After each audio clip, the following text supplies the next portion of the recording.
I think this is the first time we've ever had a weekly guest from a cruise liner, but that's where we find Rob Staton, who has taken time out of his holiday to join us here to talk a little Seahawks football. You didn't have to do this.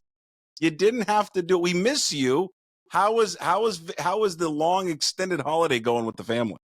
Yeah, really good. So last week we were in Vancouver and had a great week. The weather was fantastic. And then we got on the cruise ship and I'm sat on the boat, which is it's at the port here in a place called Skagway in Alaska. So we're about to get on a train in about 2 hours time to go and do a little tour around this part of Alaska. So going really well and enjoying it. Yeah, really good. How is the cruise line midnight buffet treating the Rob Staton family?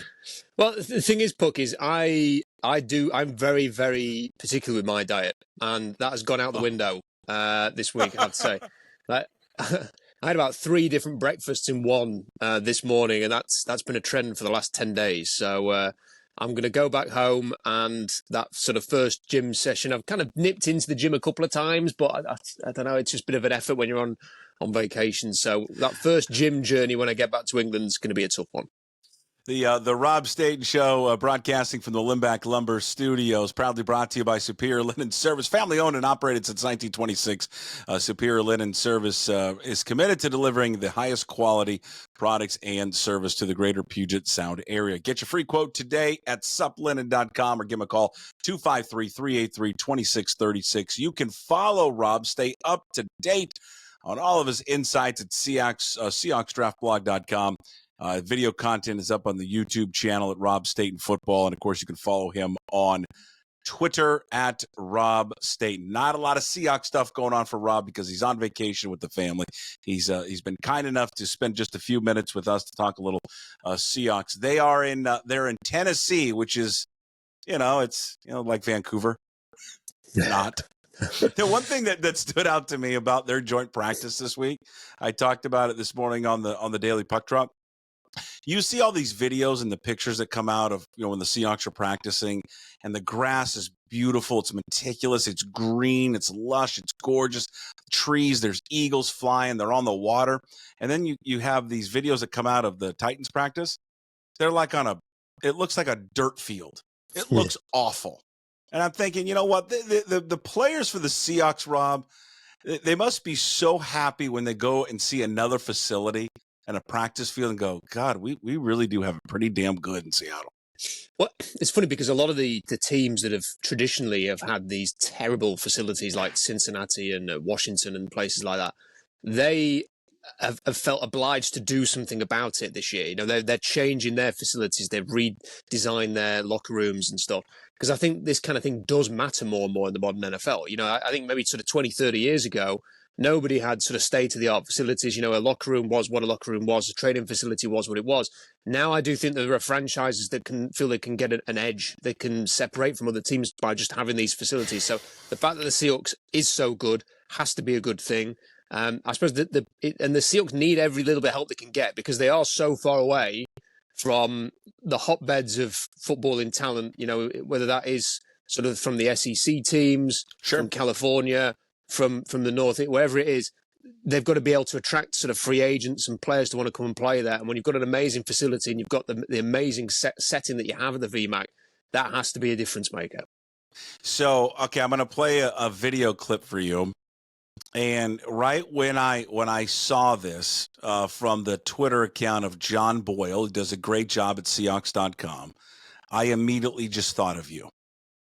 You were the first person I thought of when I heard Mike McDonald say this to a John Boyle question.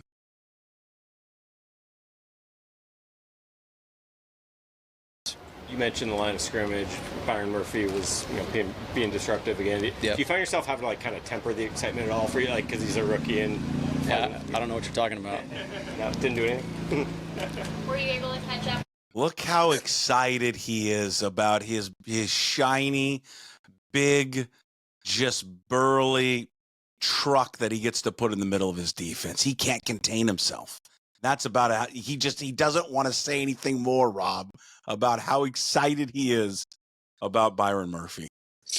Yeah, and he's done a good job a couple of times now, Mike McDonald, in sort of a question like that. He clearly does not want to say exactly what he's thinking, whether that's because he thinks it'll go to the players' heads or whatever it is. But he's very good with it. With Tariq Woolen, he did something similar. He basically stopped in the middle of his answer, like gathered his thoughts and said, yeah, I don't really want to say too much. And with Byron Murphy, he didn't even go there, didn't want to say anything. And I think that is what is getting me excited about this defense, is that when you see the coach acting this way, you do get a real sense that behind closed doors, they are thinking, what a player we've got here. We saw a flash of it, didn't we, against the Chargers at the weekend.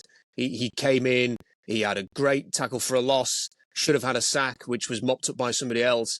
You know, he looks the real deal. And there's him, and there's Woolen, and there's Witherspoon, and there are other players that are going to probably not feature that much during preseason, like the Leonard Williamses and stuff like that, that give you real cause for optimism with this defense. Everything just seems to be moving together. And thank goodness the Seahawks have finally got somebody like Byron Murphy, who they've been needing for such a long time, who can collapse the interior, who can disrupt versus the run. And that's going to make life so much easier for the edge rushers. And it's probably no coincidence that the likes of Boya Mafe and Derek Hall looked as good as they did against the Chargers with Murphy in the middle.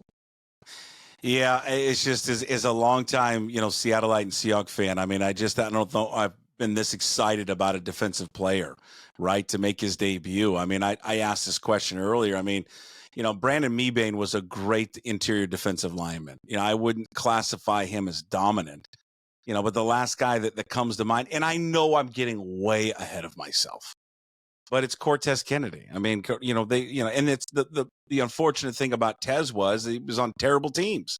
Those teams were terrible that when he dominated. And they, we've discussed this before, not only on this platform, but, in the radio days, they have just, what has been missing from this organization in the last few years, Rob, is physicality and dominance on both sides of the line. And it appears so far during camp and that preseason game, this joint practice, that they have it in Byron Murphy. Rob, you can't pick up a practice report or a recap without one of the first things being, what did Byron Murphy do today? Yeah, he's a sensational talent, and when they drafted him, you didn't want to go too far in making comparisons because it's very difficult with that kind of player.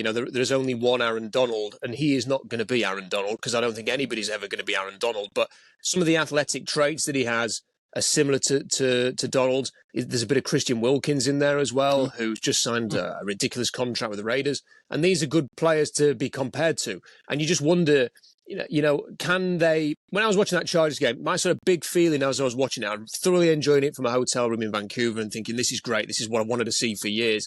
It was, one, how aggressive the Seahawks were. Two, they were just all over the football. They were flying to the ball. They had one turnover. They could have had more. And then it was watching those sort of young pass rushers. They've invested a lot in Mafe, Hall, and now Murphy.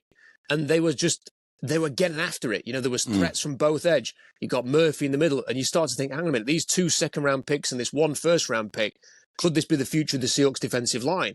And that, when you've got sort of good young players like that, and then you surround them with Nwosu's and Leonard Williams and Jaron Reed, you just think, wow, how can this defense not be really good this year? If everybody stays healthy, there's a chance for the Seahawks to have a really, really excellent defense. And then it's just a case of what can they do offensively? Can they come up with a game plan and a structure to be consistent with the quarterback? Can the offensive line hold up its end of the bargain? It's encouraging to hear that Christian Haynes has been practicing with the ones today, and that Connor Williams has come in, so he's going to solidify that center position. Hopefully, if he's healthy. If you get Haynes coming in and settling things down, Fant's going to be reliable, you'd imagine, if nothing else, if unspectacular. And given given how much Woolen has recovered his form, given how much we're sort of seeing some of these other players looking quite impressive under this coach. Derek Hall's a good example of that. Can they take Charles Cross on the offensive side to the next level? If they do that, all of a sudden you're looking like, hey, there may be 3 positions on the offensive line, 3.5 if you want to count Fant as a short-term stopgap, who could actually do a decent job here. And if the offensive line can do a decent job, there's no reason why the Seahawks can't have a really good year. Hey, are you? I don't know how you view things. I think we view things somewhat similar. Sometimes with my teams, I get a glass half empty feel, and I always expect the worst things to happen. It's like with you with England, right? When you're watching them play soccer, I think you expect them to disappoint you. Is that fair? Oh, yeah. Yeah. Well, I've been disappointed for 40 years so far. So let's, why change anything there?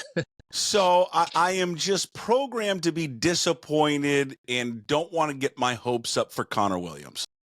Because I just feel that I'm going to be let down. Not because of his ability. It's because, is he going to be healthy enough to play? You know, he hasn't done anything. They hope that he's going to be next week. I mean, I think it's fair to wonder and ask if he's going to be ready for week 1 against Denver. And then, how truly healthy is he going to be? I know when he met with reporters, he said he's 95%, but he's got to get some game reps. He's got to be able to work. He's the most important player on that offensive line, being the center. So I don't know. There's just something about the Williams situation that I don't feel good about. Not because he's not talented, just because of the injury and what he's dealing with. That's an absolutely fair position to take. And I think with him, the good thing about it is there's no real risk involved here. It's not like they've signed him to like a 4-year deal on big money, and that would be a huge gamble. And they're not even committed that much money to him this year. It's very much a prove-it situation. Come in and prove that you're healthy. I think for the money that they've committed to him, which is not much at all for this season, it's worth the gamble. Like, if it does not pay off, you and I will probably not be... Well, we won't be having a conversation in January going, that $3 million could have gone to... It's just, there's nobody else to spend it on. So, you might as well just take a chance on Connor Williams. So I think from a financial point of view, the actual decision to sign him is just a win-win. Whether he can actually deliver on the increasing expectations that come with him, because everybody has seen the PFF grade. Everybody's sort of seen how he was well regarded at Miami. People are hoping that the Seahawks have stolen a great player here who, was an opportunistic move because he was a free agent in August, which is not very often that you find a player of his caliber available at this time, and that it works out. But I'm going to stay a little bit more optimistic with it, just because, he seems to be in a position where he's going to start and play. And if he does, if nothing else, he's played very well against the run. He's a great run blocker. If he can just give you that, at least, that'll be a positive for the Seahawks. But I must admit, one of the points that you're making there, you do just wonder if this is a little bit of desperation as well from the Seahawks. Do they look at this offensive line and go, it's not good. We need to take this chance, because if we know we're going to get no good with the guys already. We might as well see if this guy can upgrade that a little bit. Yeah. The one thing that I liked that McDonald in this new staff did was, and it's something, that Carroll didn't do and Holmgren didn't do. I love the idea of these joint practices. I just think that, and it's probably harder for them because they are so isolated to do it.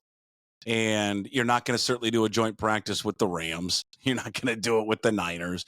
Clearly not going to do it with anybody in your division. So it's a little bit harder for them. But what I liked about what came out, at least in the first day of the joint practices, which certainly carried over the second day, was how much more stuff that they were able to do offensively and defensively, schemes and plays, and that they can show that stuff, one, because them and the Titans are the only two teams recording it. And they don't play the Titans. And it's not like the Titans are going to go shop that stuff. I mean, maybe they will.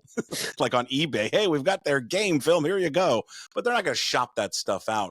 So I think that's just a really, really great idea that they brought to this. That now looking back on, I wish the other coaches would have done, because in their preseason game, just like in the Chargers game, and just like in the last one with the Browns, you're not going to see any of it. I mean, you'll see a few plays, but you're not going to see what they're going to run. I mean, the reports coming out of that first practice were, my God, this offense was really opened up. They took a lot more shots downfield, a lot more crossing patterns. It just was more expansive. And so I think for McDonald, who was in charge of doing these joint practices when he was with the Ravens, it's just a good job. It's just a really smart move on his part and the team's part. There has to be some reason behind it, because more and more teams are doing it. It seems like pretty much every team is doing something similar to this. And Pete Carroll always used to scoff at the idea of doing it. When he was asked about it in press conferences in previous years, would you ever consider doing a joint practice? And he said, no, we'll never do anything like that. And I think that it's almost symbolic of why the change is required. Because in Carroll's mind, this is the way I've always done things. I'm never going to deviate from that. The sort of the industry that we both work in, the number of times that I've found working in broadcasting is that if you ever say, this is the way we've always done things, therefore we're not prepared to change, then you will find that you struggle and you will get left behind a little bit. You have to always be willing to try new things and not be scared of change. And I think getting this coaching staff in, Mike McDonald just seems very much more open-minded about certain things, whether that's schematics, and we'll probably find out when the season begins, whether that is doing a joint practice, whether that is, I don't know, thrusting the rookies. Like, it took Carroll like a season and a half to unleash Frank Clark, whereas everything just seems right now as if Byron Murphy's going to have a pretty interesting role right off the bat this year. So I think the fact that McDonald is open-minded to this, the benefit that they can get out of it, it just shows yet again that the Seahawks were right to make this change. And I wrote about this week that, for me, I've got a feeling just that preseason game last weekend was the most enjoyable preseason game I think we've watched from the Seahawks, at least in my opinion, since the Chiefs game in 2012, when Russell Wilson had his coming out party and won the job. Over Matt Flynn. That was how interesting it was, because they didn't just beat the Chargers, they absolutely hammered them. And that's a hard-ball team that they played. His first game, he had been wanting to put, make a good impression, just as McDonald was. Yeah. And the Seahawks were tougher, they were more physical, they were faster, they were sharper. Everything looked better, they looked more organised. They just looked great. And sort of being willing to now go and practice with the Titans, mix things up a little bit. They've got the game with them on Saturday. As long as they can get through the rest of pre-season without any major injuries, everything just seems to be trending upwards, trending in a positive direction. And I'm just really pleased that the Seahawks franchise made the change that they did at the end of last season, because I could not have watched the same old this summer going into another season of the same old. And it's going to be new, it's going to be fresh. And for me, all of the signs say it's going to be very interesting as well. Hey, on the Thursday episode with Garofolo, Mike Garofolo of the NFL Network, towards the end of it, I asked him about Geno Smith, about whether or not that Geno Smith, his camp, has approached the Seahawks about an extension. Here was Garofolo's response to that question. They've talked about it. They've tried to talk about it. I know that. That's been something that's been broached this offseason. So, could it be something that gets done before week one and is addressed by the team in some kind of, a lot of times a situation like this with kind of incentive package or something like that. But no, I mean, I don't sense that anything's imminent. But, a lot of players raise the issue a lot of times throughout the course of the offseason, try to get something done. We'll see. What do you think that they're going to do with him? You think they do anything, they just let this thing play out, and then they're not going to clearly keep him on that number next season, which I think is like 35, 38 or something? Or do you think before the season starts or early on that they work something out to maybe spread that money out and maybe give him a little bit more guarantee, but lower that next season? Well, I actually wrote an article about this about a month ago and didn't publish it because I wasn't quite happy with it. But I think I'd be surprised if Geno Smith isn't approaching the team and saying, look, let's do something, let's commit. And I wouldn't be surprised if the Seahawks are a little bit open-minded to this, because when I went through and studied, I wrote a 3,000-word article on the quarterback class for next year. And it's just, there's no sort of obvious, that's the guy, who you're going to draft him next year, possibly in round one, and he's the future of the Seahawks. It's very hard within the draft class next year, right now, to find who that guy's going to be. And then when you actually look at the veteran market, unless you are prepared, and if he even reaches the open market, to spend an absolute fortune, probably a record-breaking contract for someone like Dak Prescott, then your options are extremely limited. So the Seahawks might be looking at this and thinking, if they've been impressed with Geno Smith during camp and the way that he's conducted himself, the way he's picked up the offense, do you extend him with a highly incentivized deal like Mike Garofalo was saying there, with the idea that he then just becomes Alex Smith in Kansas City, you kick the can down the road with Geno Smith, and you wait until that great young prospect is available to draft. And if you don't see it being in next year's class, then you've given yourself a bit more time. The problem with that is if you go into this market now, Puck, and start talking contracts with a quarterback, Geno Smith's camp are quite rightly going to turn around and go, well, Tua Tagovailoa is not that great, and he's just become the highest paid player. Or Jared Goff's earning this. Jordan Love is earning this much now. They've all set ridiculously high bars for a deal. And Geno Smith isn't going to do a deal for $20 million a year less than those players. So you are going into a market that completely favours the player. And the other thing that the Seahawks have got to remember here, I hope they will remember this, is that when he last hit the open market, it was after his really good 2022 season. And nobody bit.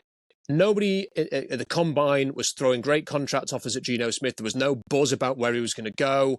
I think the Commanders were tentatively linked, I think, or maybe somebody else with minor interest, and then that just disappeared. It felt as if the Seahawks were just bidding against themselves. And then before the open market started, they did a very, very team-friendly deal with Geno Smith. So if you let Geno Smith, whatever he does this year, if you just gamble on him having, let's hope, fingers crossed, an amazing year, and then he gets to the open market next year, our team's going to be rushing to sign Geno Smith as he approaches age 35, or is his market going to be cool again? And if the market is cool, you've got much more leverage to negotiate with him and say, look, we're going to give you another incentivized deal. It's not going to be a Jared Goff deal. It's not going to be a Jordan Love deal or a Tua deal. This is what we're offering. You're not getting any better from anywhere else because we've let you test the market. Come back and sign on this. I still think that would be the best thing financially for the Seahawks to do, because if you go bidding now, you might end up committing $50 million a year to Geno Smith. And as well as he might be doing in camp right now, I don't think personally that will be a good move by the Seahawks. Yeah. What do we got on the boat today? As you're on the cruise liner, we got a shuffleboard. I mean, what are we doing? How much? There is a shuffleboard. My daughter said that she wanted to have a go on that, but I don't think she would have any idea what it is. I think her eyes are bigger than her belly in that regard. Okay. She's 7. But so what have we got? We are going to leave the boat at midday here, and then we're going on a train ride, and it's kind of takes you up into all over the Skagway. And then we're doing this gold thing. We have. You're going to pan for gold in the river? Yeah, we're going to do some of that, and then there's a show on tonight. It's a Frozen thing from Disney. So you are, there you go. So last night my daughter was kicking off because she wanted to wear her Frozen dress, and we said no, and then there was one other little girl who had the same thing on, so that led to a meltdown. So hopefully we'll avoid all of that. But it's the first time I'm going to go off the boat. We've got 3 days of traveling around Alaska now, coming up, and then we'll head back and back to work. It feels like I've been away for about a month. Let her wear the outfit, Dad. Come on. Put it on. As someone who had a daughter who's 15 now, was obsessed with Frozen back then. Yeah, you gotta just let him have it. Just let him have it. This kid came up to me. I was wearing a Seahawks hat the other day, and a kid came up to me and complimented me on the hat. I had a Sonics hoodie on, and a woman just came randomly to me in Vancouver and said that she loved the hoodie. But I have to say, I have seen a couple of Washington Husky jerseys on the boat. I've not seen a Cougars outfit yet. So we don't go on cruises. We don't go on cruises. We're immune to cruises, I guess. All right, enjoy Alaska with the family. Appreciate you carving out the time. Go check out Rob's site, SeahawksDraftBlog.com. The video content, he'll be ramping it up, especially when the season gets going, with just live shows after games, recaps, videos throughout the week. His YouTube channel, Rob Staton Football. Of course, you can follow him on Twitter at Rob Staton. It's all brought to you by Superior Linen Service, the family owned and operated since 1926. Get your free quote today at suplinen.com. Give them a call, 253-383-2636. Thanks, Rob. Appreciate it. Anytime, man. Thanks. Again, Rob's episodes every Thursday, 1 o'clock. Apple, Spotify, YouTube. Please like, subscribe, comment away. And, of course, find all the content up at the wonderful website at pucksports.com.